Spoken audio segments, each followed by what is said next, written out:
예, 우리 말씀 같이 나누겠습니다. 마태복음 8장 1절에서 4절까지 말씀입니다.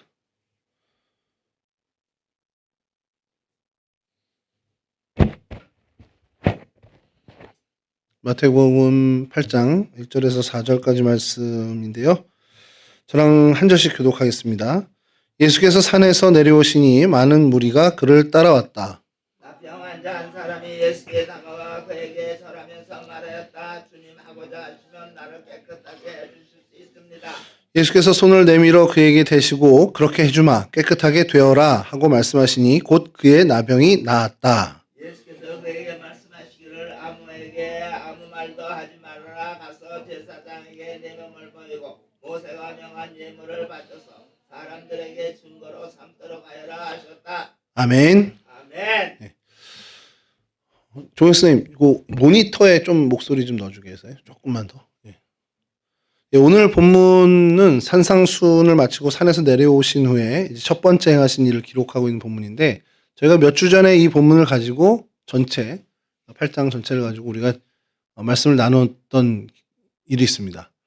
기억을 못 하시겠죠, 당연히.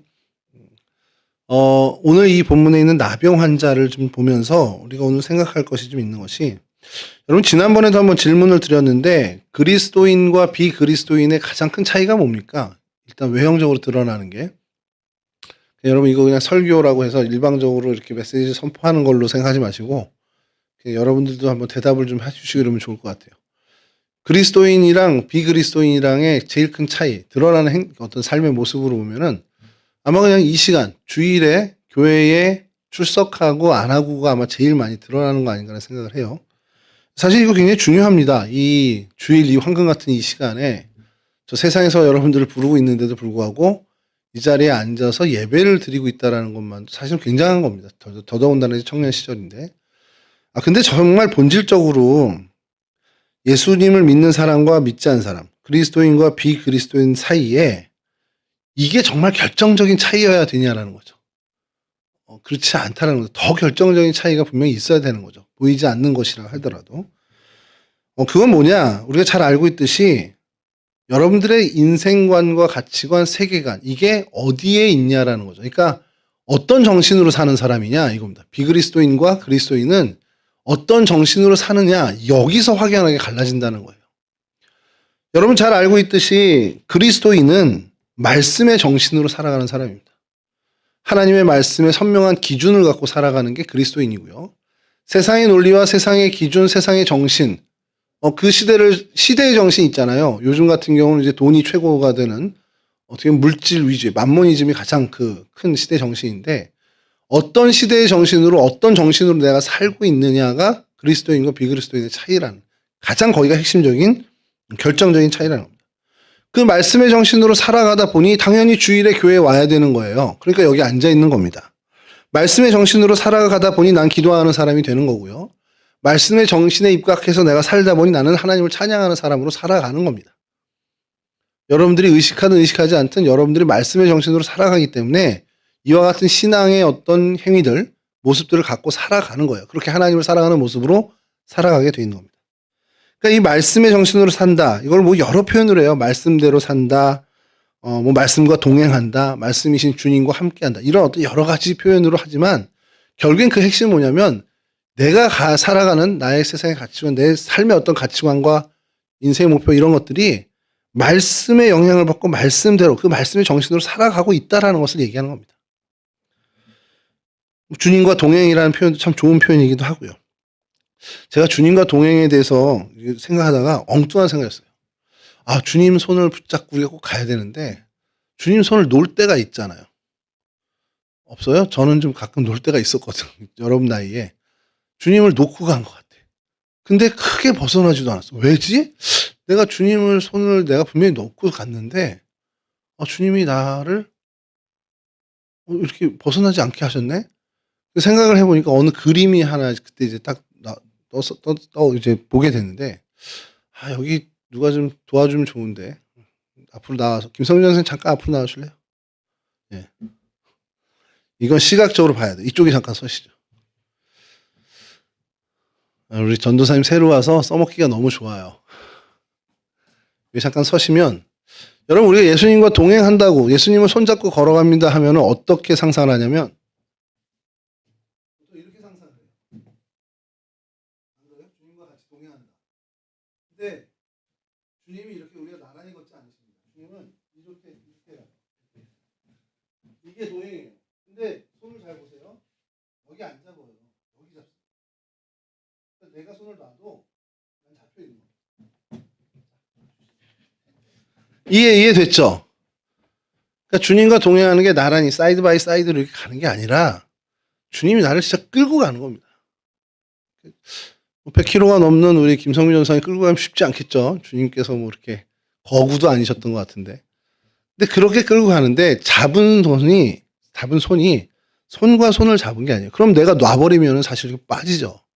주님이 여기 전체를 잡고 우리가 손을 놓더라도 주님은 우리를 끌고 가실 수 있는 분이랍니다.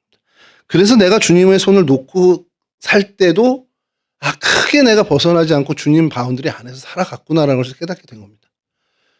여러분들이 좀 위로를 받으셨으면 좋겠는 게 여러분들이 주님 손을 가끔씩 놓을 때 있어요. 이죽고 살고 세상에 정말 현혹돼서 세상에 미쳐 살 때가 있어요. 그래도 여러분들이 크게 신앙 안에서 벗어나지 않는 이유는 주님께서 여러분들을 그렇게 붙잡고 계시기 때문입니다. 자, 요건 이제 동행이고, 예전에 교회에서 이제 그 예수님의 사람 우리 하듯이 그 소그룹 모임을 한 적이 있는데, 거기서 이제 나온 얘기가 우리가 말씀과 동행하고 주님과 함께하기 때문에 죽어서 가는 하나님 나라가 있지만 지금 여기서도 내가 말씀과 동행하면 하나님 나라를 산다라는 표현이 나온 거예요. 그러니까 이제 다들 좀 의아한 거죠. 하나님 나라? 곧 천국이잖아요. 하나님 나라는 죽어서 가는 거 아니에요? 이 땅에서도 하나님 나라를 산다라는 건 도대체 뭐죠? 청년들이 막 이제 그 질문들이 생겨난 겁니다. 그래서 이걸 어떻게 설명을 할까 고민을 했어요. 제가 하나님 나라에 대해서 어떻게 설명을 했나. 왜냐하면 보통 하나님 나라 갔다 그러면 보통 돌아가신 걸 우리는 의미한단 말이에요. 근데 그 교재에도 나오겠지만 하나님 나라를 이 땅에서 산다라는 거. 이 땅에 살아 숨쉬는 날에 하나님 나라를 산다는 거예요. 이걸 어떻게 설명을 할까 했는데, 저희 집에 애들은 여러분 다 아시잖아요. 예원이 다 아는데, 예원이가 어릴 때 이렇게 거실에 장난감으로 이렇게 담을 쌌더라고요. 도예원이가 아니라 가예원이가 담을 싸, 이렇게 꽤 넓게. 그러니 담을 딱 완성하고 출입문 하나 만들더니 이제 그리로만 다니는 거예요. 우습지 않아요? 이렇게 넘어가도 되는데 거기가 출입문이라고 해서 거기를 다니는 거지. 그러면서 딱 거길 들어가더니 뭐라고 하냐면 예원이 나라야. 딱 그러는 거예요. 그러니까 제가 거길 들어가려면 입국 비자 심사를 받아야 되고 그렇게 해야 되는 거야. 거기가 예원이 나라야. 근데 제가 그걸 보면서 그때 당시에 이제 청년들하고 성경 공부할 텐데 무릎을 쳤죠. 그래, 이거구나. 하나님 나라가 어떤 영토적인 개념이 아니에요. 장소적인 개념이 아니라 하나님과 함께하는 그 영역. 그게 하나님 나라는 겁니다. 왜 하나님의 다스리심이 있나. 왜냐하면 그 예원이 나라라고 해놓은 거기는 예원이가 법이에요. 거기서 예를 들어서 물도 못 먹어. 음식물을 먹을 수가 없어. 떨어지면 장난감이 망가지니까 안 돼. 그리고 저처럼 거구인 사람 들어올 수 없어. 그게 그 나라의 법이야. 예원이 나라의 법이야. 거긴 걔가 왕이고 그게 법인 겁니다. 하나님 나라가 이거 같은 거예요. 하나님의 영역, 하나님의 통치가 임하는 곳, 하나님의 룰이 적용되고 하나님의 말씀의 법칙이 적용되는 그 자리는 장소의 개념이 아니라 그 영역은 하나님 나라가 된다. 그러니까 여러분들의 삶에 하나님의 원칙과 하나님 말씀의 정신과 말씀의 원칙이 적용돼서 여러분들이 산다 그러면 여러분들의 인생은 하나님 나라예요. 그게 죽든 아니면 살아있든 그거 상관없이 하나님의 나라를 이 땅에서도 여러분 살고 계신다는 겁니다. 그게 하나님 나라라는 겁니다. 자, 그렇게 하나님 나라의 삶을 우리가 이 땅에서 누릴 때에 제일 필요한 것이 바로 하나님의 말씀의 뜻, 하나님의 뜻이 이루어진, 하나님의 통치가 임해야 된다는 겁니다. 그걸 아까 말씀드린 것처럼 말씀의 정신으로, 그 말씀의 원칙으로 살아가는 거죠. 우리가 주님의 기도를 늘 할 때 뜻이 하늘에서 이룬 것 같이 땅에서도 이루어지이다. 이 기도가 사실 하나님 나라가 내 삶에 임하길 바라는, 내 삶의 영역에 하나님의 통치, 하나님의 나라가 임하기를 구하는 기도라는 겁니다. 그 하나님의 뜻이 이 땅 나의 삶 속에 이루어드리는 삶, 이게 바로 하나님의 뜻을 이루고 정말 어떻게 보면 정도를, 하나님의 말씀의 길을 걸어가는 그러한 삶의 기반이 된다는 것이죠. 제가 요즘 책을 읽고 있는 것 중에 하나가 김동호 목사님의 깨끗한 부자라는 책을 다시 읽고 있습니다. 깨끗한 부자가 과연 존재하냐 마냐 이거 이제 논란도 좀 있긴 한데, 그 깨끗한 부자를 얘기하는 게 무슨 뜻인지를 다시 한번 이제 나이가 들어서 다시 읽으니까 좀 취지를 좀 이해할 수 있겠어요. 근데 거기에서 얘기하는 것 중에 하나가 좀 심각한 것이 이 땅에 그리스도인이 심각하게 잃어버린 것이 하나 있다라는 거예요. 뭘 잃어버렸냐? 그러니까 쉽게 해서 말씀을 잃어버렸다고 거기서 결론부터 얘기를 하는데 생각해보세요. 우리가 무슨 말씀을 잃어버렸죠? 여러분 지금요.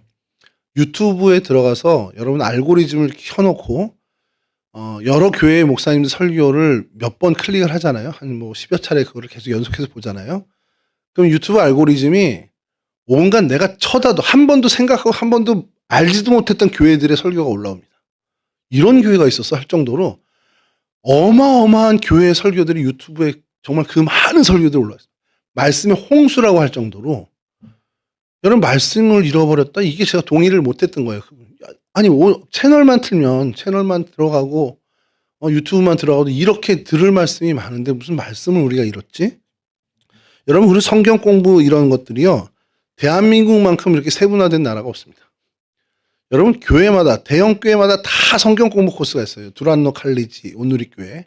그래서 그 안에서 뭐 별의별 개관들이 다 있습니다. 그리고 심지어 이제 학위까지 주는 데도 나타났어요. 뭐 그 이제 협회에서 주는 학위겠지만. 근데 가만히 생각하면 이런 성경 공부의 시간도 넘쳐나죠. 많은 설교들이 정말 이 온라인을 다 장악하고 있죠. 그리고 성경의 판매 부수가 적어졌냐? 실제로 실물 성경의 판매 부수는 적어졌지만 온라인 성경의 판매 부수는 다운로드는 훨씬 더 늘어나는 게 사실입니다. 그러니까 성경 부수의 판매가 준 것도 아닙니다. 근데 왜 말씀을 잃어버렸다고 하는가라는 얘기를 곰곰이 되씹어 보면 결국 말씀의 정신을 잃어버렸다는 겁니다. 이 말씀의 정신, 이 말씀의 본뜻, 하나님의 본의, 하나님의 본 원래의 뜻을 잃어버리고 그냥 말씀 그냥 연구만 하는 거예요. 그런 상황이 됐다는. 말씀대로 사는 게 도대체 뭡니까? 주님은 말씀하시죠. 좁은 길을 걸어라. 험악한 길을 걸어라. 넓고 사람이 많은 찾는 길이 아니라 좁은 길을 걸어라가 주님의 말씀이었습니다. 주님 말씀대로 자기의 십자가를 지고 그 좁은 길을 걸으라는 것이 주님의 말씀이고 사실 그 길을 걷는 게 정도를 걸어가는 건데 그것을 그 정도를 상실했다라는 것을 그 책에서 꼬집고 있는 거죠. 정도, 바를 정자에 길도자를 쓰는데 이것을 기독교식으로 정의를 하면 말씀대로 살고 말씀의 길을 반듯하게 바르게 걷는 것을 정도를 걷는다고 하는 겁니다. 정도는 정직과 이어지죠. 정직은 바르고 곧은 삶, 바른 길을 걷는 삶. 그러니까 합쳐서 곧고 바른 길, 거짓 없는 진실된 삶, 더러움이 없는 결론적으로 깨끗한 길을 걷는 것이 바로 정도고 정직입니다. 이 깨끗함, 말씀의 정신이란 이 정직, 정도, 이 깨끗함을 잃어버렸다라는 것이 그 책에서 한국교회 현실을 꼬집는 이야기고 비판이었습니다. 근데 그 이야기에 동의할 수밖에 없었죠. 여러분 우리 주변에 편법, 그러니까 불법은 아니더라도 편법과 요령이 얼마나 난무합니까? 깨끗함과는 거리가 먼 일들이 우리 사회를 정말 장악하고 있고 심지어 교회 안에도 그런 모습들이 있기는 해요. 그러니까 그런 부분들을 이제 현실적으로 꼬집는 이야기입니다. 자, 이 개념을 좀 가지고 오늘 본문을 좀 살펴보죠. 나병 환자가 주님께 와요. 나병 환자가 와서 주님께 뭐라고 얘기하냐면 저 나병에 걸렸는데 주님 저 좀 고쳐주세요. 이게 보통 우리의 상식적인 간구여야 됩니다. 근데 이 나병 환자가 전혀 엉뚱하게 주님 원하시면 저를 깨끗하게 해주실 수 있습니다. 근데 그 깨끗하게가 원어는 이 피부를 뭐 매끄럽게가 아니라 정말 나를 속죄해 주실 수 있습니다. 이렇게 얘기를 한 거예요. 이게 좀 이상하지 않아요? 질병을 갖고 있는 환자가 와서 주님께 내 질병을 고쳐주세요가 보통의 간구여야 하는데 고쳐주세요가 아니라 나를 깨끗하게 해주세요. 이게 간구였어요. 이 이유는 다 있습니다. 이 나병이라는 것이 율법에 보면 질병으로 분류된다기보다는 질병이긴 한데 근본적으로 뭐라냐면 이거는 하나님의 저주고 그 저주가 왜 임했냐? 하나님 앞에 불결함을 가졌을 때 하나님 앞에서 더러워졌을 때 얻게 되는 하나님의 저주라는 거예요. 그러니까 이 나병의 원인은 어떤 그 나병에 그 균이 들어와서 그런 차원이 아니라 하나님 앞에 내가 더러움을 가졌기 때문에 부정함을 가졌기 때문에 벌어진 일이라는 게 이 당시 유대인들의 생각이었습니다. 이 나병 환자도 완전히 거기에 그 율법 말씀에 어떻게 보면 영향을 받고 있었던 거죠. 그러니까 그가 가서 주님께 이 병의 원인인 이 더러움의 문제를 해결해 달라고 한 거예요. 그러니까 깨끗하게 해주세요. 이 간구를 할 수밖에 없는 겁니다. 병의 원인이 정확히 무엇인지 알고 있었기 때문에 그 원인은 깨끗함의 상실이었고 당연히 치료의 방법은 깨끗함의 회복이라는 것을 알고 주님께 물은 거고 주님 역시 깨끗하게 되어라 라고 선언을 해주십니다. 그리고 그는 나병에서 벗어나게 됐죠. 여러분 이 갈망, 이 나병 환자의 갈망이 우리여야 돼요. 왜냐하면 여러분들의 삶에 만족이 없고 혹은 여러분들의 삶에 불평불만이 늘어나고 여러분들의 삶에 불안과 염려가 있다. 이것을 해소할 수 있는 길은 이 간구밖에 없다는 겁니다. 주님, 내가 주님 앞에서 정말 정도를 걷는 깨끗한 주의 십자가의 길을 걷는 사람이 되어야 되겠습니다. 이 갈망이 내게 있기를 바랍니다. 내가 이 일에 이 길을 걷는데 최선을 다하는 열망을 갖기를 원합니다. 이 기도가 우리의 기도가 되어야 한다고 하고요. 그리고 이 나병 환자의 간구가 저희들의 간구가 되어야 한다는 것이죠. 여러분 우리 사회 아까도 말씀드렸지만 마치 나병에 걸린 듯한 모습입니다. 부정부패의 고리가 끊어지지 않아요. 후진국도 이런 후진국이 없다라고 할 정도로 온갖 그 카르텔이 정말 묶여있는 그 나라를 저희들이 봅니다. 사회 전체가 부패했다라고 하는데 누구 하나도 반박할 수 없는 이야기죠. 와, 너무 썩었어. 저 분야는 너무 썩었어. 근데 누구도 아니야, 썩지 않았어. 할 수 있는 그런 상황이 아니라는 거예요. 정직하지 못한 것은 누구나 다 인정하는 사실이죠. 정직했을 때 성공할 수 있다? 그런 걸 믿는 사람은 거의 없는 것 같습니다. 이게 어른들의 사회가 이런데 그렇다고 뭐 청소년들의 그 세상은 안 그런가? 해마다 수능 시험이 있는데 해마다 수능에 부정이 또 적발이 돼요. 올해도 수능에 부정이 적발됐죠. 심지어 이제 군대 가는 것도 부정이 적발됩니다. 대신 누가 입대를 하고. 여러분 이 오염은 부정함의 오염은 확산 속도가 확실히 빨라요. 왜냐하면 이 경쟁 사회에서 승리를 하기 위한 법이 이런 어떤 부정을 저지르는 것이 훨씬 더 빠르기 때문에 현혹될 수밖에 없는 게 이 사회의 구조입니다. 구조적인 악입니다. 근데 이 땅의 일반 사회만 그렇습니까? 한국 교회는 여기서 자유로워요? 그렇지 못할 때가 많다는 겁니다. 얼마 전에 강북에 있는 한 교회가 제법 큽니다. 여기 우리 용두동 교회만한 교회가 강북에 있는데 한 교회가 있는데 거기에 재정을 맡은 사무장 권사님이 7년 동안 11억을 횡령한 것이 적발이 됐어요. 그래서 지난주에 1심 재판 결과가 나왔는데 징역 5년형으로 법정 구속이 됐습니다. 그 와이프는 3년 6개월로 같이 법정 구속이 됐습니다. 횡령으로 인해서 5년은 거의 최대치를 받은 거죠. 죄질이 나쁘다고 본 겁니다. 그 판사가 볼 수밖에 없죠. 교회의 사무장이 교회의 헌금을 맡은 사람이 7년 동안 11억 밝혀진 것만 그러니 그 전에 이분이 15년 이상을 근무를 했는데 7년 동안 11억을 했으면 그 전에는 안 했겠냐라는 거예요. 판사의 판결문 얘기가. 교회도 이거에서 자유롭지 못하다는 거예요. 그분은 교회 안에서 존경을 받던 권사님이었습니다. 그리고 제 얘기를 하면서 이제 마칠게요. 깨끗함에 대해서 우리가 정말 갈급함을 가져야 되는 게 뭐냐면 저는 이제 집에서 어머니 저 둘째 아들로 자라나고 빨래도 뭐 제가 해본 적이 거의 없습니다. 어머니가 뭐 세탁기 돌려서 해주시고 뭐 개주시기까지 하고 서랍에 넣는 정도만 했죠. 그렇게 살았고 밥을 먹어도 설거지를 제가 한 적은 없습니다. 일단 그 주방에 들어가는 것 자체를 어머니가 별로 좋아하지 않았기 때문에 그냥 차려주는 밥 먹고 해주는 빨래 입고 다니고 이렇게 그냥 살았어요. 그러니까 예를 들어서 어머니가 세탁을 못 해준다. 어떻게 좀 편찮으셔서 뭐 하루 못 해주셨다 그러면 빨아야 되는 옷 입고 그냥 나갔습니다. 제가 안 합니다. 그냥 그런 사람이었어요. 근데 결혼을 했습니다. 결혼했는데 집사람은 또 깔끔한 성격이죠. 뭐 대부분의 여자분들이 그렇지만. 그러면 저는 약간은 그 더러움에 익숙하고 뭐 그거 별로 개의치 않은 사람이니까 옷도 잘 빨고 집사람이 다 해주고 설거지도 집사람이 다 해주는 그 삶을 살았단 말이에요. 그러면 여러분 생각해 보면 이 사람은 정말 어떻게 보면 깔끔하고 이 사람은 좀 약간 뭐 더럽게 살고 이렇게 한다면 둘이 결혼해서 살면 중간쯤 어디에서 만나야 되잖아요. 저는 좀 깨끗해지고 집사람은 좀 덜 깔끔해지는 어떤 중간쯤에서 살게 되는 게 우리 상식이잖아요. 근데 실제로 결혼하면 저는 하나도 안 변합니다. 더러운 사람은 그대로 가요. 깔끔한 사람이 손해를 보고 정말 이쪽으로 많이 끌려오게 돼 있습니다.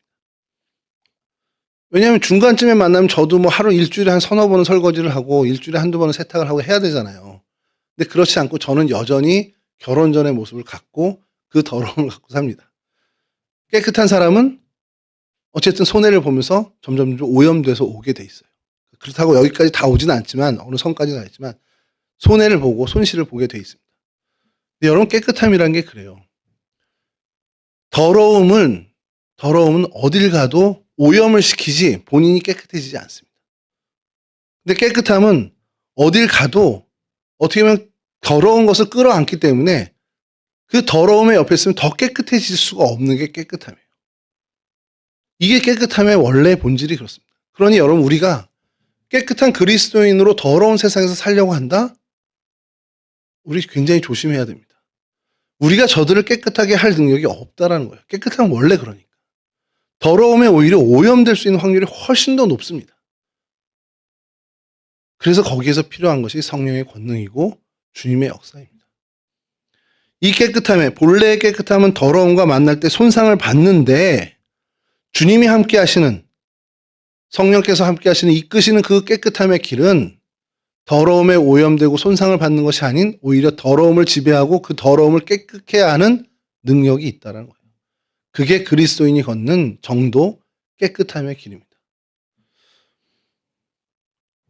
여러분 깨끗함을 전파하는 것 이것은 굉장히 어렵습니다. 그래서 우리가 지금 여러분들의 나이에 집중해야 되는 것은 이 깨끗함을 지키는 것에 집중을 해야 돼요.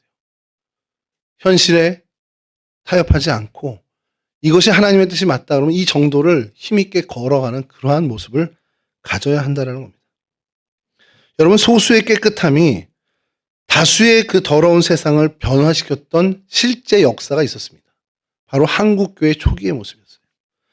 한국교회 초기에 그 적은 정말 5천 명도 안 되는 그리스도인이 1,000만이 되는 이 땅의 조선의 민족들을 변화시킨 그러한 역사가 분명히 우리 가운데 있었습니다.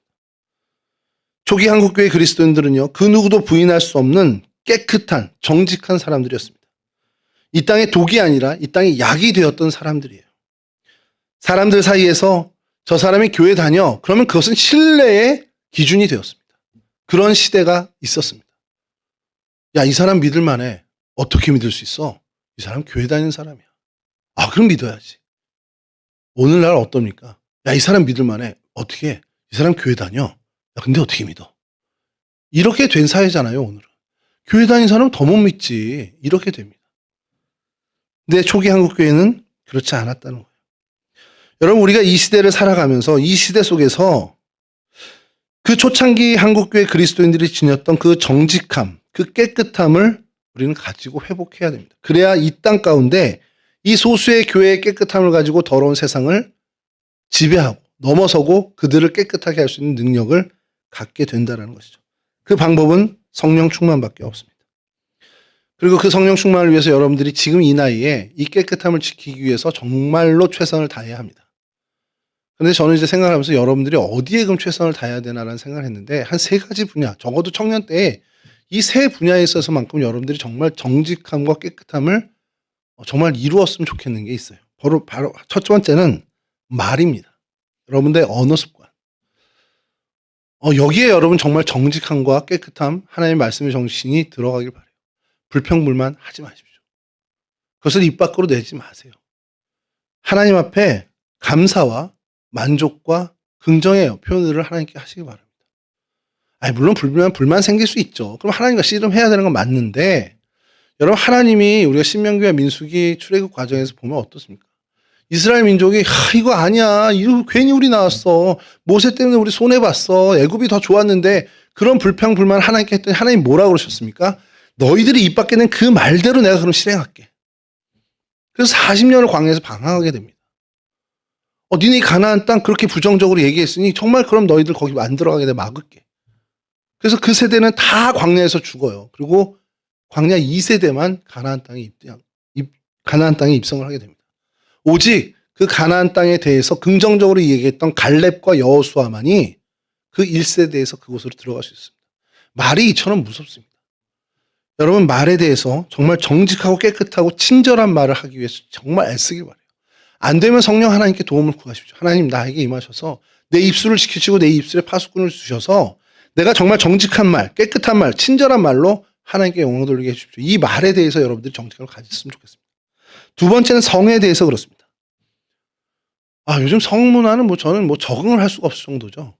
그리고 트랜스젠더 이 부분들에 나오면서 저는 제가 섬겼던 교회에 청년 임원을 했던 친구가 미국으로 결혼해서 이민을 갔어요. 취업 이민을 갔는데 2년 정도 살고는 이혼을 했다는 소식을 들었습니다. 거기까지 들은 게 끝이었어요. 근데 몇 해 전에 그 이혼한 그 친구가 인스타를 하고 뭐를 한대요. 유튜브 채널도 열었고. 그래서 그 동기였던 친구가 이제 저에게 목사님 민범이가 이렇게 됐어요 하면서 했는데 갔더니 멜린다구 해가지고 이름이 왜 여자 이름을 썼지 하고서 들어갔다가 깜짝 놀랐습니다.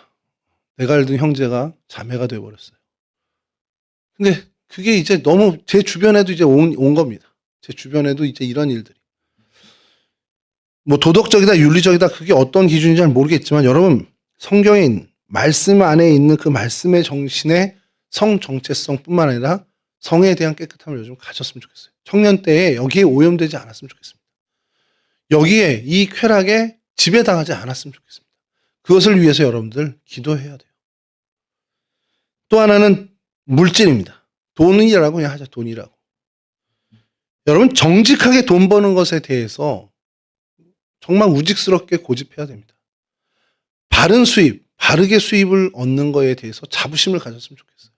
편법을 이용하고 사람의 어떤 손해를 끼치면서 사람들에게 해악을 주면서 돈을 얻는다, 내 배만 불리게 한다, 절대 하나님이 기뻐하지 않습니다.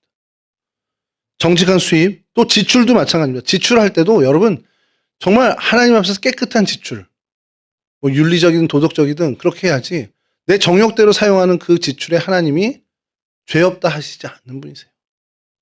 내가 가진 물질 하나님이 주신 은사로 여기고 소중하게 지출하는 것에 대해서도 여러분 나이 때부터 훈련을 해야 합니다. 여러분 이렇게 여러분들이 이 깨끗함과 정직함을 놓치지 않고 살아간다면 하나님의 말씀의 정신을 놓치지 않고 살아가는 것과 마찬가지가 되고요. 그렇게 살아가는 것이 되고요. 하나님의 뜻을 잃지 않고 살아간다는 것과도 같은 말이 됩니다. 그러면 여러분들의 삶이 하나님의 뜻이 이루어지는 하나님 나라가 된다라고도 이야기할 수 있다는 것이죠. 여러분 이 땅에서 이 정직함을 가지고 이 깨끗함을 가지고 하나님의 나라를 산다라고 우리가 이야기할 수 있다는 겁니다. 하나님의 나라의 삶을 산다면 여러분들의 삶엔 분명히 기쁨과 감사가 넘치게 될 겁니다. 여러분 하나님은요 이제 사람을 쓰시는데 그 사람의 어떤 용량, 그 사람의 어떤 기질, 어떻게 보면 능력 이거보다는 그 사람이 우리를 그릇으로 많이 표현하죠 성경에서 깨끗하냐 아니냐가 더 중요한 기준이 돼요. 얘가 깨끗한 그릇이냐. 뭘로 만들었든 상관없어. 나무로 만들어도 되고 고급은 옥으로도 만들고 이렇게 되겠죠. 근데 나무든 철이든 뭘로 만들든 간에 그 재료로 만들어진 게 중요한 게 아니야. 이거 깨끗한 그릇이냐 아니냐. 그거를 하나님은 그 큰 기준으로 가장 중요시하는 기준으로 하나님 삼고 사람들을 사용하신다는 겁니다. 요즘 여러분 삶 가운데 혹시 기쁨이 줄었습니까? 감사가 줄었습니까? 그럼 그 원인이 어디에 있다고 보세요? 내 상황과 여건이 나빠져서 그렇게 됐다. 그렇게 생각할 수 있겠습니다. 사랑하는 사람과 관계가 악화돼서 내가 지금 이렇게 됐다라고 생각하겠지만 여러분 가장 근본적인 원인은 하나님 나라의 삶을 살지 못하기 때문에 하나님이 주시는 기쁨을 누리지 못하기 때문이라는 것이 가장 근본적인 원인입니다. 여러분 그렇기 때문에 하나님 나라를 살기 위해서 하나님으로부터 쓰임받는 인생 되기 위해서 정말 그 깨끗함과 정직함을 여러분들이 확보했으면 좋겠습니다. 그러기 위해 성령 하나님의 도움을 받고 그래서 깨끗함과 정직함으로 깨끗한 그릇이 되어 하나님으로부터 쓰임받고 하나님이 주시는 기쁨, 세상이 주는 기쁨 말고 하나님이 주시는 기쁨을 누리는 정말 천국의 삶을 사는 거룩한 인생들이 되었으면 좋겠습니다. 이와 같은 은혜에 누리시는 우리 동성교회 청년부원 모두가 되기를 주님의 이름으로 간절히 축원합니다. 기도하겠습니다. 여호와는 내게 복을 주시고 너를 지키시기를 원하며 여호와는 그의 얼굴을 내게 비추사 은혜 베푸시기를 원하며 여호와는 그 얼굴을 내게로 향하여 드사 평강 주시기를 원하노라. 좋으신 아버지 하나님, 주님 앞에 깨끗한 그릇이 되기를 소원합니다. 주님 앞에 깨끗한 그릇 되어 주님으로부터 쓰임받는 인생 되길 원합니다.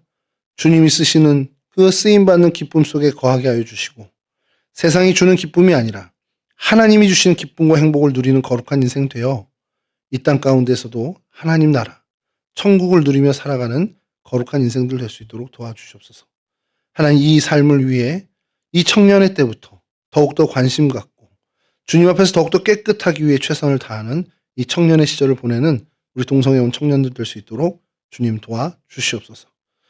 이제는 우리 주 예수 그리스도의 그 크신 은혜와 우리 아버지 하나님의 그 극진하신 사랑하심과 성령 하나님의 교통하심과 도우심이 정말 이와 같은 결단으로 주님 앞에 나아가는 바른, 정말 깨끗한 그릇이 되기를 결단하는 우리 청년들의 심령 위에, 이들의 삶의 현장 위에 이제로부터 영원까지 함께 하시길 간절히 축원하옵나이다.